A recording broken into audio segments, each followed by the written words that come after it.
Hello viewers, welcome to Telugu ప్రభా TV. So రోజుట్లాగానే ఒక రెండు ఇంట్రెస్టింగ్ టాపిక్స్ తోటి వచ్చాను మీ ముందుకి. సో మనతో పాటు సీనియర్ జర్నలిస్ట్ యజ్ఞమూర్తి గారు కూడా ఉన్నారు. సో మనకి ఓజీ తర్వాత అలాగే కాంతార చాప్టర్ 1 తర్వాత దాదాపు థియేటర్స్ అన్ని ఖాళీగానే కనబడుతున్నాయి. అంటే బాహుబలి రిలీజ్ అయినా కూడా ఆ ప్రభావం చాలా కొద్ది రోజులే ఉంది. మళ్ళీ అందరూ ఎదురు చూస్తున్న cinema God of masses, Nandamuri Balakrishna గారు నటిస్తున్న అఖండ 2. సో ఈ మధ్యలో థియేటర్స్ ఎందుకు ఖాళీగా ఉన్నాయి? చెప్పాలంటే థియేటర్ రెంట్స్ కూడా రావట్లేదనే మాట వినబడుతుంది. సో ఈ గ్యాప్ ఏంటి? ఈ గ్యాప్ను ఫుల్ఫిల్ చేయడానికి సో బాలయ్య సినిమా ఒకటే ఆప్షనా? దీనికి సంబంధించి అనాలిసిస్ అందించడం మనతో పాటు యజ్ఞమూర్తి గారు ఉన్నారు. సో ఆయన మాటల్లో తెలుసుకుందాం. Hello sir. Hello Govind. So ఇప్పుడు మనం చెప్పుకున్న టాపిక్ ప్రకారం మనకి పవన్ కళ్యాణ్ గారి ఓజీ, ఆ తర్వాత వచ్చిన రిషబ్ శెట్టి గారి కాంతార చాప్టర్ 1 తర్వాత సినిమా ఇండస్ట్రీలో చాలా సినిమాలు వచ్చాయి. చిన్న సినిమా దగ్గర నుంచి రిలీజ్ సినిమాల దగ్గర నుంచి చాలా వచ్చినప్పటికీ కూడా థియేటర్స్ ఓనర్స్ కానివ్వండి, డిస్ట్రిబ్యూటర్స్ కానివ్వండి అనుకున్నంత సక్సెస్ చూడలేదు బేసిక్గా కమర్షియల్గా. ఇప్పుడు అందరి చూపు బాలకృష్ణ గారి సినిమా మీదే ఉంది. సో ఈ సినిమా వస్తే మళ్ళీ థియేటర్స్ కలగలాడతాయి అనే మాట వినిపిస్తుంది. సో మీరు మీ అనాలిసిస్ ప్రకారం సో ఇట్లాంటి సిచ్యువేషన్స్ ఎన్నో చూసుంటారు మీరు, గోల్డెన్ ఎగ్జాంపుల్స్ కూడా మీకు ఉంటాయి. సో మీరు ఏం చెప్తారు ఇప్పుడు ఈ గ్యాప్ని ఎలా ఫుల్ఫిల్ చేస్తుంది అఖండ 2? అంటే టెక్నికల్గా సినిమాకి సంబంధించి వచ్చినటువంటి డెవలప్మెంట్స్ ఏవైతే ఉన్నాయో ప్రధానంగా ఆఫ్టర్ కోవిడ్ ఓటీటీకి అలవాటు పడ్డారు. అంతకుముందు కోవిడ్ టైంలో అందరూ కూడా థియేటర్లన్నీ కూడా క్లోజ్ అయిపోయిన సందర్భం, ఎవరు కూడా బయటికి రాని ఆ సందర్భంలో వాళ్ళందరికీ కూడా ఏకైక ప్రత్యామ్నాయంగా అంటే శాటిలైట్ ఛానల్స్ ఇచ్చే ఎంటర్టైన్మెంట్ ఏదైతే ఉందో అది సరిపోయేది కాదు, సరిపోలేదు. సో అప్పుడు ఒక ఈ ఓటీటీ ఛానల్స్ అనేవి ఎమర్జ్ అయినాయి, ఒక ఉప్పెనలాగా వచ్చేసాయి. సో అంతకుముందు మనకు నెట్ఫ్లిక్స్ అంటే ఏంటో తెలియదు, నెట్ఫ్లిక్స్ తెలిసినప్పుడు కూడా కొంత మేరకే చాలా తక్కువ పర్సెంటేజ్ తక్కువగా ఉండేది. అందరూ కూడా ఇంట్లో కూర్చొని ఏది కావాలంటే అది చూసుకునేటువంటి వెసులుబాటు ఈ ఓటీటీ ప్లాట్ఫామ్ కల్పించింది. మనకు తెలుసు అమెజాన్ కానివ్వండి, నెట్ఫ్లిక్స్ కానివ్వండి, అప్పుడు డిస్నీ ప్లస్ హాట్స్టార్ అవి కానివ్వండి, ఇవన్నీ కూడా ఇంటర్నేషనల్ ఓటీటీ ప్లాట్ఫామ్స్. సో మనకి ఇంటర్నేషనల్ కేవలం మన తెలుగు లేదా మన భారతీయ సినిమాలే కాకుండా మొత్తం ప్రపంచవ్యాప్తంగా వస్తున్నటువంటి సినిమాలు, సో వాటిని చూసేటువంటి అవకాశం కలిగింది. యూత్ ఎక్కువగా వాటి మీద డిపెండ్ అయిపోయారు. మొబైల్ ఆన్ చేస్తే వాళ్ళు ఏదో ఒక ఓటీటీ ప్లాట్ఫామ్ని చూడొచ్చు. సో అట్లా ఆ ఓటీటీకి అలవాటు పడిపోయారు. అందులో మంచి కంటెంట్తో పాటు అంటే ఒక ఆరోగ్యకరమైనటువంటి కంటెంట్తో పాటు డార్క్ కంటెంట్ కూడా దొరుకుతూ వచ్చింది. ఎవరికి దొరికింది వాళ్ళు, ఎవరి టేస్ట్కి తగ్గట్టు వాళ్ళు చూసుకునేటువంటి ఆ కంటెంట్ వాళ్ళకి అక్కడ ఉంది. సో అందు గురించి ఆ తర్వాత ఎలా ఉండబోతుంది ఏంటి అని చెప్పి అప్పుడే చాలామంది ఆందోళన చెందారు. సో మొత్తానికి భారతదేశం వరకు చూసుకుంటే ఆ లాక్డౌన్, సెకండ్ లాక్డౌన్ తర్వాత సినిమాని మొట్టమొదట థియేటర్కి రప్పించినటువంటి సినిమాగా అఖండనే నిలిచింది. సో హిందీ సినిమాలు కూడా విడుదల చేయడానికి భయపడుతున్నటువంటి సందర్భం అది. సో ధైర్యం చేసి బాలయ్య బోయపాటి కాంబినేషన్ మన ముందుకు వచ్చేసింది. సో దానికి తగ్గట్టు అంటే అందరూ కూడా జనాన్ని మొట్టమొదటిగా ఆఫ్టర్ కోవిడ్ వేవ్, సో అది అఖండకి ఆ ఖ్యాతి దక్కిందని చెప్పాలి. ఆ తర్వాత పుష్ప రావటం, సో ఈ రెండు సినిమాలు తెలుగు సినిమాలే ఒక రకంగా చెప్పాలంటే మిగతా అన్ని భాషల సినిమాలకి. క్రాక్ ఒకటి రవితేజ గారిది, క్రాక్ది ఆ తర్వాత వచ్చింది అనుకుంటాను. సో మొత్తానికి ఈ రెండు కూడా డిసెంబర్లో వచ్చాయి. ఏది అఖండ. సో అప్పుడు అంటే 2000 ఇయర్లో అది. ఆ తర్వాత ఇంకా మిగతా హిందీ సినిమాలు కానివ్వండి ఇవన్నీ కూడా ధైర్యం చేసి థియేటర్లో రిలీజ్ చేయడానికి డేర్ చేశారు. సో ఏదేమైనప్పటికీ కూడా గతంతో పోల్చుకుంటే ఈ ఓటీటీ ప్లాట్ఫామ్స్ వల్ల సినిమాలకు థియేటర్లో చూసేటువంటి ప్రేక్షకుల సంఖ్య తగ్గుతూ రావడం అనేది మనకు చాలా స్పష్టంగా కనిపించింది. మనకి అంటే మంచి కంటెంట్ సినిమాలు, కమర్షియల్ సినిమాలు అని చెప్పేసి రెండు రకాలు మనకు అందుబాటులో ఉన్నాయి. థియేటర్లకి ఎక్కువగా వచ్చేది మాస్ ఆడియన్స్.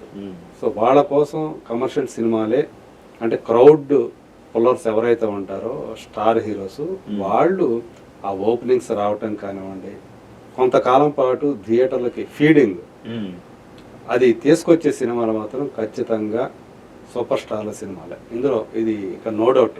డౌట్ లేదు, ఎందుకంటే పెద్ద స్టార్ సినిమా అంటే ఖచ్చితంగా థియేటర్ చూస్తేనే ఆ ఫీల్ వేరు. చాలా మంది మేధావులు విమర్శకులు ఆ సినిమాలు విమర్శించవచ్చు గాక, కానీ థియేటర్ మనుగడ సాగించాలంటే దిక్కు మాత్రం ప్రధానమైనటువంటి దిక్కు మాత్రం ఆ సినిమాలే.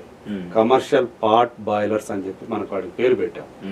సో ఆ కమర్షియల్ ఫార్ములాలో వచ్చేటువంటి ఇమిడియట్ వంటి సినిమాలే థియేటర్లకి రన్ కొనసాగడానికి కారణమయ్యేది అదే. సో చాలా థియేటర్లు కనుమరుగైపోవటానికి, లేకపోతే వాటి స్థానాల్లో కమర్షియల్ కాంప్లెక్స్లో లేకపోతే ఫంక్షన్ హాల్స్ రావడానికి కారణం కూడా అదే. అంటే కాలక్రమంలో తగ్గిపోతా వస్తుంది. సింగిల్ స్క్రీన్స్ దాదాపు క్లోజ్ చేసేసారు హైదరాబాద్ లో కానీ చాలా చోట్ల. ఎస్. సో అంటే రకరకాల ప్రత్యామ్నాయాలు వాళ్ళకి అందుబాటులో రావడం. ఈ ఓటీటీ అనేది మరింత డేంజరస్ అయిపోయింది. ఏది థియేటర్ వ్యవస్థకి పెద్ద థ్రెట్ ఏదైనా అంటే ఓటీటీ వ్యవస్థే. సో ఇప్పుడు మనం మాట్లాడుకుంటున్నది అదే. ఇప్పుడు ఓజీ అక్టోబర్లో వచ్చినటువంటి, అంటే సెప్టెంబర్లో ఎండింగ్ లో ఓజీ వచ్చింది, తర్వాత అక్టోబర్ మొదట్లో కాంతారా వచ్చింది, కాంతారా చాప్టర్ 1. ఈ రెండు సినిమాలు బాగా క్రౌడ్ ని పుల్ చేయగలిగాయి థియేటర్లకి, కళకళ్ళాడాయి థియేటర్లు అన్ని కూడా. రెండు రాష్ట్రాల వ్యాప్తంగా, ఇంకా చెప్పాలంటే దేశవ్యాప్తంగా కళకళ్ళాడాయని చెప్పాలి. కాంతారా అయితే పాన్ ఇండియా లెవెల్లో దాని ప్రభావం బాగా చూపించింది. ఓజీ అనేది రెండు తెలుగు రాష్ట్రాలకు సంబంధించి చాలా థియేటర్లకు మాత్రం మళ్ళీ ఎక్కువ రెవెన్యూ తీసుకొచ్చి పెట్టిన సినిమాగా దాన్ని చెప్పుకోవచ్చు. ఆయన కెరీర్లోనే highest cinema Pawan Kalyan career. తర్వాత చూసుకుంటే మళ్ళీ థియేటర్లో జనం పలుచన అయిపోయారు. మీరు చెప్పినటువంటి బాహుబలి ది ఏపిక్, అంతకుముందు వచ్చినటువంటి రెండు బాహుబలి సినిమాలు కలిపి ఏదైతే తీసారో సింగిల్ పార్ట్, అది దేశవ్యాప్తంగా చూసినప్పుడు ఒక 50 కోట్ల గ్రాసులు మాత్రమే అది సాధించగలిగింది. ఇంకా 50 కూడా అయిందో లేదో, వరలవేడిగా అయితే 50 కోట్లు తీసుకొచ్చింది. బట్ అది తక్కువే, దానికి ఉన్నటువంటి క్రేజ్ కి అది తక్కువే అని చెప్పాలి. అయినప్పటికీ కూడా రీ రిలీజ్ సినిమాల్లో అది ఇప్పుడు హైయెస్ట్ గ్రాసర్ గా నిలిచింది ఏ భాషలో చూసుకున్నా కూడా. సో కొంత మేరకు మరి 50 కోట్లు అంటే చిన్న విషయం కాదు అది కూడా. ఆ మేరకు అది కూడా థియేటర్లకు ఎంతో కొంత ఫీడింగ్ ఇచ్చింది. ఈ మధ్య కాలంలో రిలీజ్ అయినటువంటి ఒక రెండు చిన్న సినిమాలు, మీడియం బడ్జెట్ సినిమాలు, ఒకటి డ్యూడ్, ఇంకొకటి కే ర్యాంప్, ఇవి ఒక మోస్తరుగా కలెక్షన్ తీసుకొచ్చాయి. పోయిన వారం రిలీజ్ అయినటువంటి సినిమాలు, కొంతమంది అంటే బ్రేక్ ఈవెన్ అయిపోయిందని చెప్పుకుంటున్నటువంటి the god friend cinema, Rashmika Mandanna, ఇంతవరకు చూసుకుంటే దేశంలో చూసుకుంటే మన దేశవ్యాప్తంగానే 10 కోట్ల నెట్ కలెక్షన్ కూడా అది సాధించలేదు. సో మనం దాన్ని బట్టి ఊహించుకోవచ్చు దాని కలెక్షన్స్ ఏ స్థాయిలో ఉన్నాయి అని. మిగతా సినిమాలు అన్ని పరిస్థితి కూడా అదే. అంటే చెప్పాలంటే మనకి ఒక 3 వారాల నుంచి బాగా కలెక్షన్ తీసుకొచ్చేటువంటి సినిమాలు లేవు, పెద్ద స్టార్ సినిమాలు ఏవి లేవనే చెప్పాలి. మరి ఏంటి పరిస్థితి? ఈ నెలలో అయితే పరిస్థితి, థియేటర్ల పరిస్థితి చాలా ఇబ్బందికరంగా ఉంది, దారుణంగా ఉంది అనేటువంటి మాట వినిపిస్తుంది. ఎగ్జిబిటర్స్ ఎవరైతే ఉన్నారో, లీజులు తీసుకొని ఆ థియేటర్లు ఎవరైతే ఆడిస్తున్నారో వాళ్ళ పరిస్థితి చాలా ఇబ్బందికరంగా మారింది. మెయింటెనెన్స్కే డబ్బులు రావట్లేదు, సిబ్బందికి జీతాలు ఇవ్వడానికి డబ్బులు రావట్లేదు అనేటువంటి పరిస్థితి వినిపిస్తూ ఉంది. ఇప్పుడు ఒక ఆందోళనకరమైనటువంటి, అందు గురించి ఇప్పుడు అందరి దృష్టి అఖండ 2 మీదే ఉందని చెప్పాలి. అంటే నెక్స్ట్ క్రౌడ్ పుల్లింగ్ సినిమా ఏదైనా ఉంది అంటే అది ఖచ్చితంగా డిసెంబర్ 5వ తేదీ అది మన ముందుకు రాబోతోంది. సో బోయపాటి శ్రీను బాలయ్య కాంబినేషన్ కంటే వాళ్ళ కాంబినేషన్ ఉన్నటువంటి ఇమేజ్ క్రేజ్ మనందరికీ తెలిసింది. ఎందుకంటే 3 సినిమాలు ఇదివరకు వచ్చాయి, 3 అదే. సో అఖండ లాస్ట్ వచ్చింది, అంతకు ముందు లెజెండ్ కానీ దానికంటే ముందు సింహ కానీ, ఒకదాని మించి ఒకటి కమర్షియల్గా సూపర్ డూపర్ హిట్ అయినటువంటి సినిమాలు. అందు గురించి అంటే ఒక హ్యాట్రిక్ ని వాళ్ళు కంప్లీట్ చేస్తున్నారు. ఇంకొక హ్యాట్రిక్ కి ఇప్పుడు ఈ సినిమా అంటే అందులో భాగంగా ఈ సినిమా రాబోతుంది. ఇది కూడా వరుసగా 4వ హిట్ కాబోతుందని ఎక్కువ మంది నమ్ముతూ ఉన్నారు. మొదటి సినిమా ఏదైతే ఉందో అఖండ ఈ సిరీస్ లో, దానికి మించినటువంటి ఒక ఎమోషనల్ కంటెంట్ తోటి, సెంటిమెంట్ తోటి కూడా జనని అనే ఒక అమ్మాయి క్యారెక్టర్ ఉంటుంది అందులో.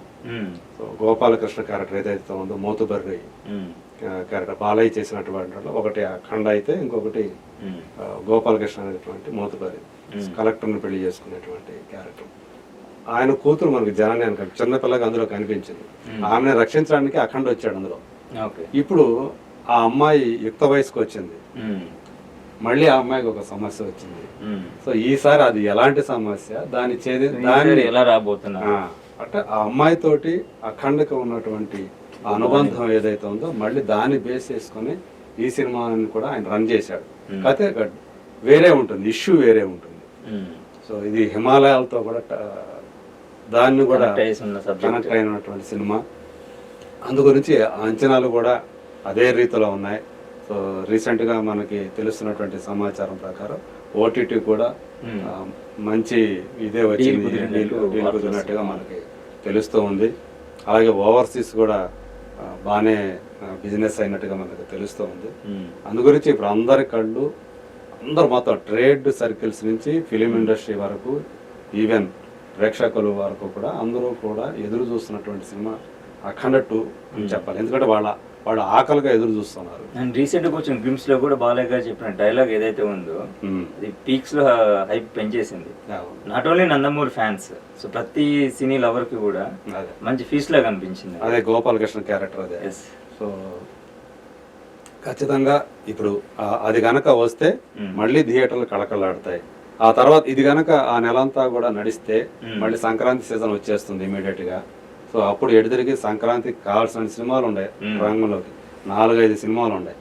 సో అంటే ఒక రకంగా చెప్పాలంటే ఒక నెలకు ముందుగానే, సంక్రాంతి ముందుగానే థియేటర్లో ఒక పండగ వాతావరణాన్ని తీసుకొచ్చే సినిమాగా అఖండ 2ని చెప్పుకోవచ్చు. ఖచ్చితంగా తాండవం ఆడబోతున్నారు బాలయ్య. తాండవం అని చెప్పి ఎడిదిరి దాన్ని పెట్టారు కాబట్టి ఆ బాక్స్ ఆఫీస్ వద్ద ఖచ్చితంగా అది కలెక్షన్లో తాండవం ఆడుతుందని అందరూ నమ్ముతూ ఉన్నారు. చెప్పిన దాన్ని బట్టి ఖచ్చితంగా డిసెంబర్ నెలలో 5వ తారీఖు రాబోతున్నా అఖండ 2 తాండవం ఖచ్చితంగా థియేటర్లో తాండవం ఆడబోతుందని మీ మాటలను బట్టి అర్థమవుతుంది. సో చూసారు కదండి. సో నెక్స్ట్ మరో టాపిక్తో మళ్ళీ కలుద్దాం. Thank you so much.